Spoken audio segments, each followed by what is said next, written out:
ಸ್ನೇಹಿತರೆ ನಮಸ್ಕಾರ.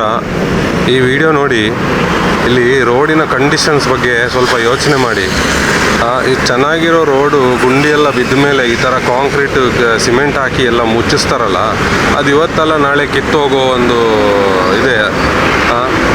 ಸೊ ನಾವು ಲಕ್ಷ ಕೊಟ್ಟು ಗಾಡಿ ಎಲ್ಲ ತಗೊಂಡು ಅದಕ್ಕೆ ಲೈಫ್ ಟೈಮ್ ರೋಡ್ ಟ್ಯಾಕ್ಸ್ ಅಂತೆಲ್ಲ ಪೇ ಮಾಡ್ತೀವಲ್ಲ, ಆ ರೋಡ್ ಟ್ಯಾಕ್ಸಿನ ದುಡ್ಡೆಲ್ಲ ಎಲ್ಲಿ ಹೋಗ್ತಾ ಇದೆ?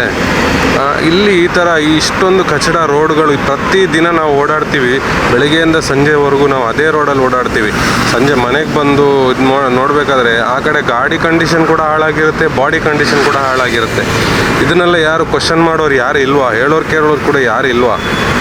ಈ ವಿಡಿಯೋನ ಆದಷ್ಟು ಸಂಬಂಧಪಟ್ಟ ಅಧಿಕಾರಿಗಳಿಗೆ ಶೇರ್ ಮಾಡಿ. ಸ್ವಲ್ಪ ರೋಡ್ ಕಂಡೀಷನ್ಸ್ ಬಗ್ಗೆ ಸ್ವಲ್ಪ ಯೋಚನೆ ಮಾಡಿ, ಎಲ್ಲರೂ ಪ್ರಶ್ನೆ ಮಾಡಿ ನೋಡೋಣ. ಯಾಕೆ ಏನಾಗಲ್ಲ, ಆಯಿತಾ? ಎಲ್ಲರೂ ಪ್ರಶ್ನೆ ಮಾಡಿದ್ರೆ ಏನು ಕೆಲಸ ಆಗ್ಬೇಕು, ಎಲ್ಲನೂ ಆಗುತ್ತೆ.